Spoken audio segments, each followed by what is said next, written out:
The National Weather Service in Sioux Falls has issued an insufferable geek alert. At 9:01 a.m. Central Daylight Time, trained bleep spotters sighted a pasty geek 2 miles southeast of Sioux Falls. This geek is capable of delivering geeky speeches of up to 5 minutes apiece.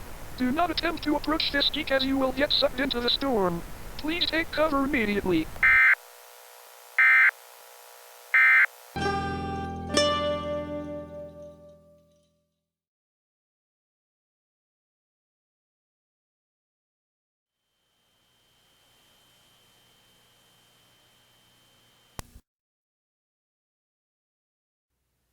And welcome to the Oddity Archive, the show that might be tempting fate with this one. So, in this part of the country, for whatever strange reason, and you could just about set your watch to it, we have two kinda mini severe weather seasons. One in April and another in September. Well, of course, here we are plumb in the middle of April, and we're gonna be doing that weather warnings thing today. And I think I'm perfectly justified in saying tempting fate on two counts here. So the first count being, for whatever reason, things just got cooking early this year. And so for about a month now, parts of the US have already been dealing with some pretty good tornadoes and hailstorms and all sorts of lovely things. And on the second count, since my arrival at the current Archive HQ back in 2018, we've taken in water during storms twice now.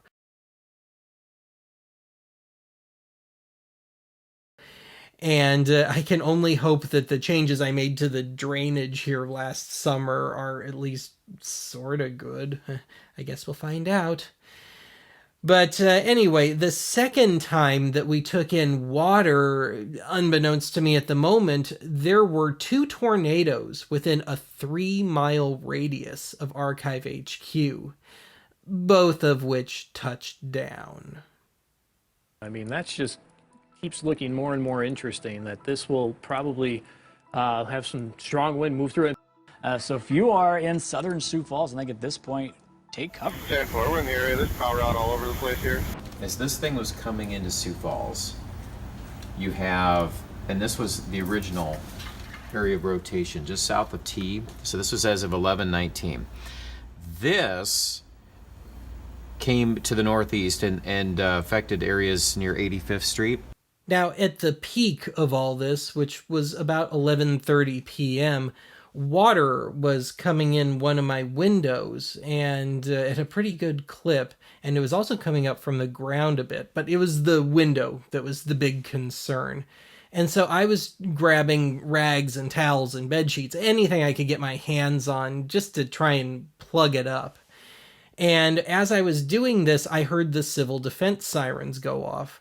And admittedly, I didn't think a thing of it. And I think that's because coming from Colorado, specifically beautiful downtown Aurora, they would turn those things on at the drop of a hat, to the point where I don't think many people took it seriously. And I guess I had just enough Coloradan left in me to still have that attitude. So I just kept on trying to deal with the water. And I never did get to bed that night. My mind was just racing like crazy. But at a little before 4 a.m., I finally had things under control as much as they could be, at least until I could get, to a hardware store, which didn't open until I think 8 o'clock. So I was physically exhausted, though, and I just wanted to sit and chill for a while and then eventually shower and, start taking care of other things.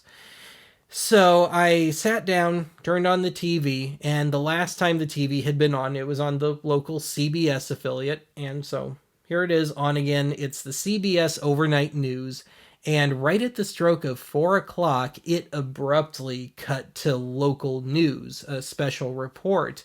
And that's when I learned about the tornadoes. And as the day wore on, I learned a couple of things. One being that had I been not even a half a mile farther north, I would have lost power at the very least. and stayed without it for some time. And so I would have been fighting the whole water thing in the dark. And more terrifyingly, I learned that the southernmost of the tornadoes that happened, had it stayed on its trajectory for just another mile or so, it would have hit Archive HQ, and I would have been a dead duck.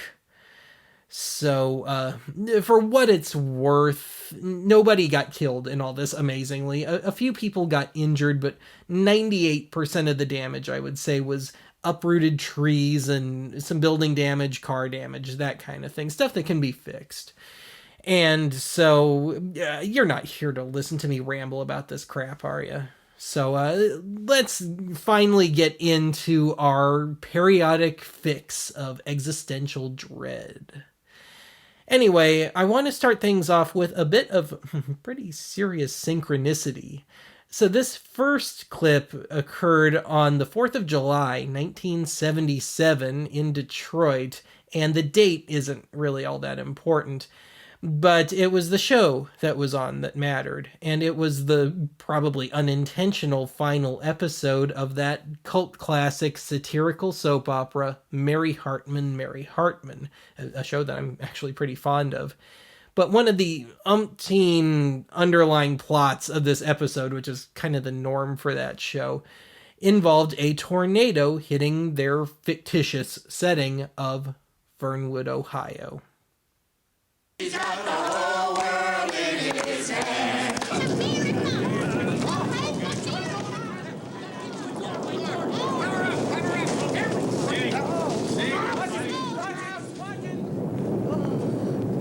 She's alive. All right, what do you believe in? Stop me. I'm coming. That made me so happy.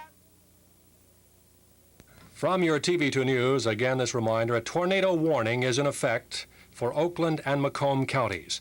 A tornado was sighted and confirmed in western Oakland County near Milford at 11:30. A tornado warning is in effect for Oakland and Macomb counties. Stay tuned to your TV2 for further developments. We're here now. And that wasn't the only bit of synchronicity that I've found. I've actually had kind of a bumper crop of weirdly appropriate weather alerts that I've come across in the last couple of years, and some of which have been sent in by viewers. But of this lot, some are synchronous, I guess you could say, and others are anti-synchronous in that they're a perfect 180 from what's going on screen at the moment. And there's one that you could almost, if you're squinting just right, see it as a bit of unintentional social commentary. But these all, again, fit in some weird way, shape, or form. Flash flooding is probable according to the Weather Service. Low water crossings should probably be full very quickly, so we're asking you please to take care. We'll have all the details at 10 o'clock on Eyewitness News.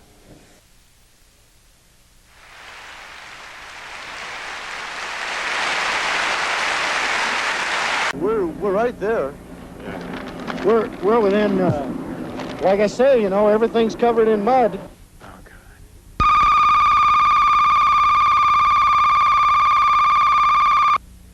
It's Charlie Martin from the Channel 7 Weather Center. The National Weather Service has issued a severe thunderstorm warning until 11:55 p.m. tonight for Potawatomi and northern Mills counties in Iowa. Severe thunderstorm in that area at the present time, moving to the east at 20 miles an hour.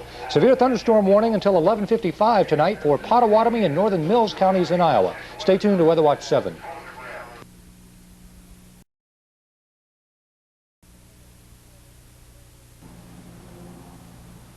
Hey, Chancellor, inside? Negative. Positive on that. We'll start working our way downstream towards you from this location. How do you like our music? Oh, I think it's very nice, and you guys sounds very nice, too. Yeah, we try to do the best we can. Someday we like to be...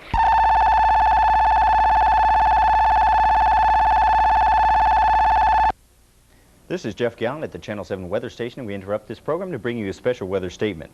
The National Weather Service has just issued a severe thunderstorm watch for an area which includes most of northern and central Iowa and north central and northeastern Nebraska. Stay tuned to Channel 7 for the latest weather information. When there came a little boy's voice on the radio. Once again, we have a severe thunderstorm warning in place for 2 counties in Illinois, southern Madison County and St. Clair County until 10:15, and the entire metro area remains under a tornado watch until midnight tonight. Further details at 10 o'clock. What have I got to lose? Your teeth. I know what he's trying to do, and I don't like it. It's his job, and you know it. This is meteorologist Tom Mahoney from Weather Center 5. The National Weather Service has issued a severe thunderstorm warning. Animals that are dormant in winter are said to hibernate. Those dormant in summer are said to do this. Bill. What is estivate? Correct for 1,000. Weather for 400, please. Answer. The American Midwest sees more of these storms than any other place in the world. Bill. What are tornadoes? Yes. Weather 600. Every now and then, I find alerts that predate the relative standardization of such things. And this next one grabbed me to the point where I think it deserves its own segment. So we're going to go back to May 6th, 1965 for this one. And we're going to visit Minneapolis, Minnesota. So really not too far from here, 5 or 6 hours. And this comes to us by way of WCCO AM, which still very much exists. Now, there's 2 noteworthy things about this. And the first being that this was 1965. Very few, if any, TV and radio stations had radar yet. If by some miracle they did, it was not in real time.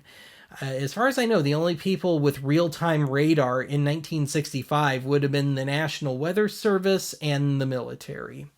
So a total of 6 tornadoes ran through the Minneapolis area in one evening. And the best they could do was they took a good old paper map of the Minneapolis metropolitan area and a pen, and they were taking calls from brave listeners who were describing the tornado. How big is it? Is it on the ground or not? How fast is it going? What direction is it going? And they kind of built up a little network of kind of improvised storm spotters, none trained. And for all intents and purposes, it worked pretty well. It certainly wasn't perfect. And indeed, one of the people who had called into WCCO earlier in the evening was killed in one of the later tornadoes of that cluster of 6. And 13 people were killed altogether. But anyway, the second noteworthy thing about this is that this captures kind of an odd time in broadcast history. So, certainly within the realm of Oddity Archive, we tend to think a lot of civil defense broadcasting. Well, the Conelrad era didn't do weather at all. That ended in 1963. Now we're into the emergency broadcast system era, and that didn't start folding in weather alerts until, I want to say, probably the early 80s. So, you know, some stations wanted to have alert tones, and they just kind of had to improvise. Some would just do a basic sine wave, and that didn't really do it. So what WCCO did, and this is truly the definition of ghetto, they created their own little homemade klaxon system, I guess comparing it to the klaxon horn, if you've ever seen one. What they did was WCCO was controlled by CBS. The overlords at CBS had sent WCCO a bunch of ashtrays at some point, and at least one of them was a big double bay ashtray, I guess, so 2 people on the air could smoke. And 1965. So what they did was they took one of these big ashtrays and they put it on top of their big professional degaussing magnet, which is an electric magnet which is used to erase audio tapes and later videotapes. And so what they would do is they would have the ashtray on the magnet, turn on the magnet, and it would start vibrating in rhythm, and they just mic'd it. And it's weird and warbly and really wonky, but you can't say it's not distinctive and that it wasn't effective. and that it doesn't necessarily sound like a precursor to some more contemporary alert tones. Wink, wink, nudge, nudge.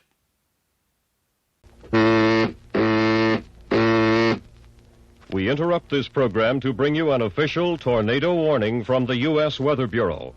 Broadcast of this official tornado warning will follow in just 30 seconds here on WCCO Radio.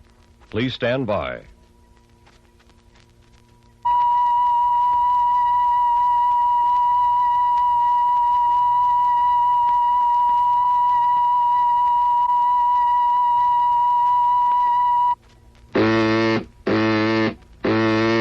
Official tornado warning.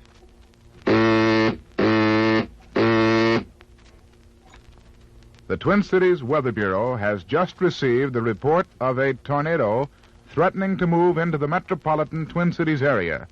We are activating the Civil Defense Take Cover Warning Siren. Details as to the location and expected movement of this tornado will be sent over WCCO Radio in just moments. Right near Glen Lake. All right, very I'm good. looking at this thing now, excuse me a moment, but I would say that it is approximately due southwest of me at the moment. We have another party on the line, too, Dick. Yes, you hang on, sir. Yes, sir. All right. Hello? Hello, this is Pat McDonald. Yes, and where are you? I live on 101, just south of Chanhassen. Uh-huh, and you said you sighted a second tornado? Yes, we can hear it and we can see it. What direction from you is that now? It's north, it's directly north of us now. A little northwest. Moving toward Excelsior, I would say. Toward Excelsior? I would guess, yes. Yeah. It's moving directly toward Excelsior at maybe 5-10 miles an hour. Is it doing much what we call moving back and forth? No, it isn't. It seems to... From our direction, it's been moving steadily toward in one direction. Uh-huh. All right. How about our other man? Is he still with us? Yes, still here. I think that's probably the same funnel, isn't it? It sounds like exactly the same one, and from my angle, it's more or less going parallel by me, and I can't see any back or forth movement from here. All right, you two fellas, bear me out now. I have a report from the Twin Cities radar operation that Flying Cloud Airport reports a tornado funnel 15 miles west of town, moving northeast. Now, would be it, I'm sure. It's the same one. Yes, I'm sure it is. All right, I think we better just keep you two gentlemen on the line, and thank you immensely, because we'll try to keep this baby in sight. Who knows how many people we might be able to warn out of the way. Right. We've got a report right now, passed through Fridley. Go ahead, sir. Go ahead. This is Robert Park in Fridley. The funnel touched down at the Fridley Junior High School and tore the roof off the gymnasium and blew in the east side of the building, but no one was hurt. I just came from there, and none of the children assembled for the spring carnival were injured. You say, was the funnel actually visible? It was. I was in a car outside the gym. It blew all the windows out of one side of my car. It was approximately 60 feet over my head. Were you hurt, sir? No, I was laying on the floor of the car, and all the glass blew across me. All right, very good. And none of the kids were hurt in school? No one in the school was injured. About how many were there?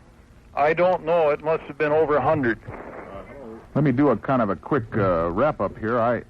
Well, before I do that, something has just been handed me. Twin Cities radar indicates a hook echo now, indicating the strong possibility of a tornado over Lake Minnetonka, just south of Wayzata, moving towards Wayzata.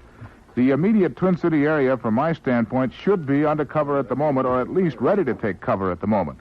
There is a tornado alert now over all of western and northern suburbs of the Twin Cities. All the western and northern suburbs of the Twin Cities. Stay tuned to your radio, for heaven's sakes, because we can keep in touch with the actual sightings of the funnels faster than you can, but don't take your actual cover until you're advised to do so, or until you can actually see the tornado funnel in your immediate vicinity. I want to devote most of the rest of today's episode to a very long montage of a very different kind of weather warning. And I want to focus on those moments where the TV station itself finds itself on the receiving end of whatever weather event as they're covering it. So the fun of this montage is in how each station deals with it. Some are pretty cavalier about it when they shouldn't be, and others are probably taking it a little too seriously. And a lot of them are just shooting for whatever they think is going to get them the best ratings. Now, I've also thrown in a wild card into this mix, and there's no real danger to the TV station. No precautions needed to be taken. None were taken. But some very stupid viewers may very well have needed to take cover from the weatherman himself. I would say this is right near Westfield and...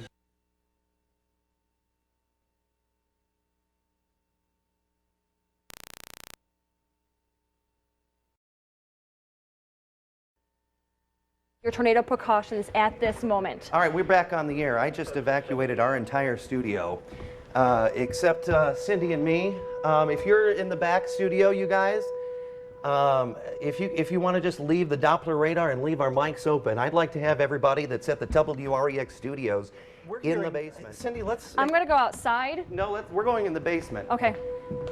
We're going in the basement because we're hearing the tower make some very, very startling sounds. Yes. So at this moment, if you can still hear our voices, if you are near the WREX station around Winnebago, Pecatonica, the west side of Rockford, it's time to take your tornado precautions at this moment. Please head down into your basement. If you do not have a basement, the most interior part of your home, closets, bathrooms, put as many walls between you and the outside walls of your home or apartment. We're going to continue to do so and keep you monitored. Eric, do you see anything at this moment? Yeah, I'm walking outside right now. We have got extreme amounts of wind. I probably just set off some alarms here, the back door, but I needed to do that. You did. Our alarm is going off. We've got extreme winds here at the WREX studios, probably in the order of 75 miles per hour or so. We probably can head back in. I want to move the radar around here a little bit. Developing tornado moving through. I can barely hear you, Cindy. Right now we're seeing quarter-sized hail falling at the Rockford station here at WREX. At least quarter-sized hail. I've never heard the hail this bad on the roof. And the winds are extreme. I can barely see outside right now. They're extreme. You need to be indoors away from windows. If you're going to be in the Rockford, McChesney Park area, we're in western Winnebago County. What? We have debris here at the WREX studios. We're going back in the basement. We also have folks who are on KSN.com who are no doubt watching us right now as this storm bears down on the city of Wichita. You know, JD, in 20 years I've never said this, but I think it's our time to go. Dave, man. I really do. We've been monitoring the conditions here downtown. So at this point, folks, we here at KSN are moving to our shelters. We are moving to our shelters. JD and I will continue to talk with you as long as we can. We're leaving the radar image up, but it appears that it is time for all of us to get to shelter. Get to shelter. Get to shelter right now. Ryan Newton, now, Ryan. Everybody down below, let's go.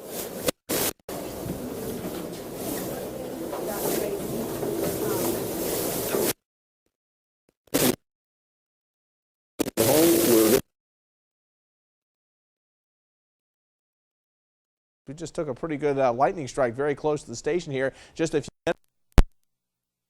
Severe weather threat. Well, you just took a lightning strike right there, loud. And the severe weather threat is low. We're not seeing storms with really hail or damaging winds, but certainly some of the thunderstorms will be at least having a low chance of producing a little bit of certainly with the front nearby, the potential for more showers and thunderstorms. One flood advisory for.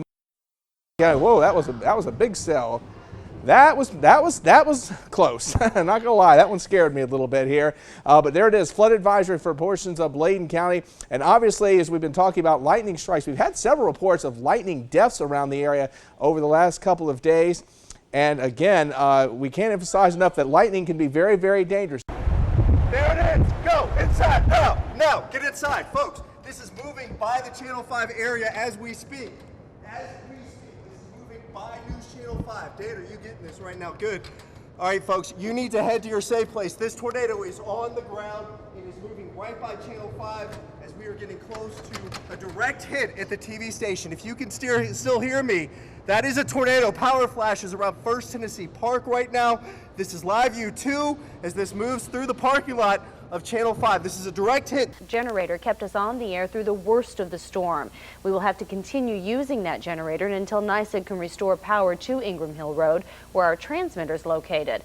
But others could not ride out the storm. A tornado ripped through part of WIVT-TV, Binghamton's ABC affiliate in the town of Binghamton. Action News reporter Lisa Badger shows us what's left of the station. Satellite dishes are crumbled like folded umbrellas. There's debris and trash literally covering the lawn. The local ABC affiliate WIVT-TV felt the brunt of last night's wild weather as a tornado ripped through the building, taking just about everything in its path.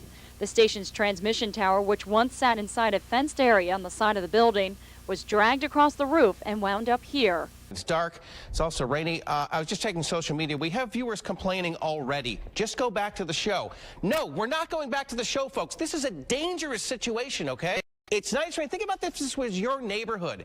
I'm sick and tired of people complaining about this. Our job here is to keep people safe, and that is what we're going to do. Some of you complain that this is all about my ego. Stop. Okay, just stop right now. It's not. We have a tornado warning now just issued for Vanderburgh County. This includes the entire viewing area at this time. And I'm going to ask our crew to get out of the studio right now. We are in danger here. Continue to watch, though. We're going to go ahead and evacuate. We are in a dangerous position here. Continue to watch your screen. We do have a tornado warning now, which is in effect for northern Vanderburgh County. And I'm going to continue to talk to you here, but we had to leave our studio. We're getting too much wind in there, and the lights are moving.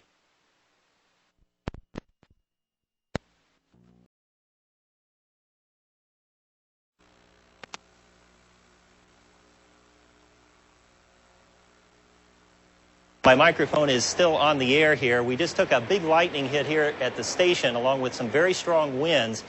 I'm sorry if I panicked you. We're a little edgy here at the station, but this is what the storm looked like at the moment. We may be with you, we may not. We're just going to keep talking until we can go. We're going to keep going. We're going to keep going, that's it. It's moving so quick. Yeah, we have a new tornado warning for Sioux Falls.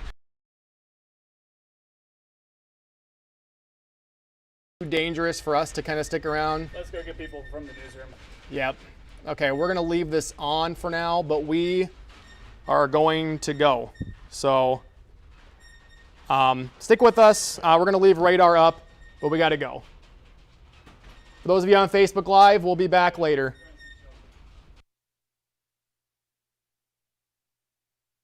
And it's about to pound this area with some gusty winds, torrential rain, a lot of lightning, unfortunately. And of course, people are outside here on vacation, on boats, etc. This is a dangerous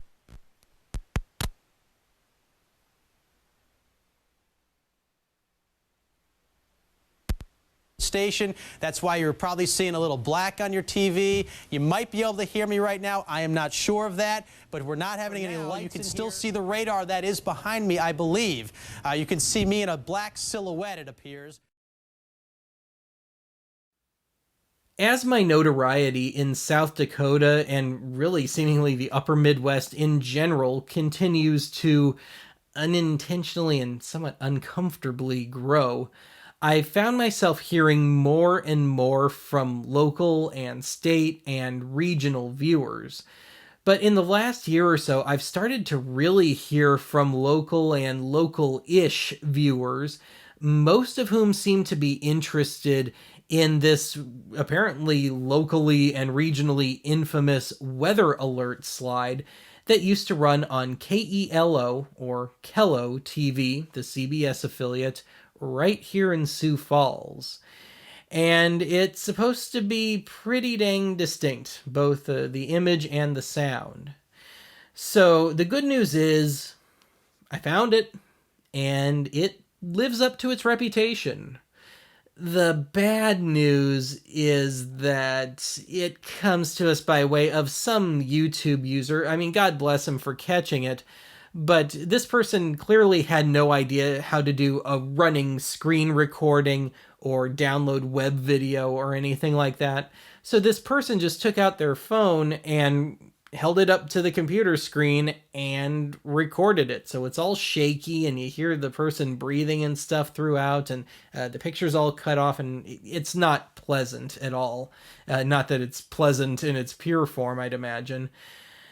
But beggars can't be choosers, can they? And to make myself clear, I did my darndest to find the source of this, and I can't find it anywhere on the web right now. Now, if it ever does turn up again and I catch wind of it, I'll share it with you. But this is what we got to work with right now, and it's what I'm going to close today's episode on. So let's take an all too brief and all too shaky trip back to 1975. And otherwise, that is it for today's archive. Oh, maybe I ought to go find my water pump again, just in case. This is a tornado warning. A tornado has been sighted 5 miles southwest of Sioux Falls. Got a late-breaking archivism for you here. So I still haven't found an original off-air recording of the Kello severe weather slide, but I found the source of that awkward clip you just saw a couple seconds of. So as I've been wrapping up the production of this episode, honestly, that clip has just been annoying me. So as a last-ditch effort, I took a desperate dive into Kello's back-posted stories, and I went through their Flashback Friday segments, and I pulled up the one from just after the 2019 tornadoes. And sure enough, it was about their old warning system, which in and of itself draws upon a news story that they ran back in April of 1976. So my date was slightly off. But anyway, as it turns out, the other YouTuber that we saw a bit of just did a poor reconstruction of a mock warning that was aired in pieces during that story. So what I've done is I've taken the few seconds of a clear-ish, if still somewhat askew shot, of the warning slide from the story, and I've stitched together and in one spot copy and pasted the audio of the mock warning and made it into its own proper 30-second chunk. Now, I should also note that the audio in the original 76 Kello story was never a direct feed to begin with. It was just off mic from the TV speaker. So as such, I've moderately filtered and slightly EQ'd the audio to hopefully make it sound a little more direct, but it ain't great. So anyway, without further ado, I now present my reconstruction of a mid to late 70s vintage Kello weather alert. Sweet dreams.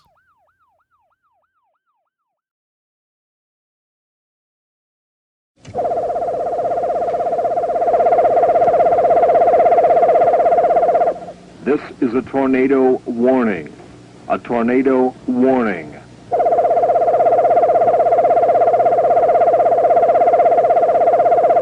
This is a tornado warning. A tornado has been sighted 5 miles southwest of Sioux Falls. Take cover immediately.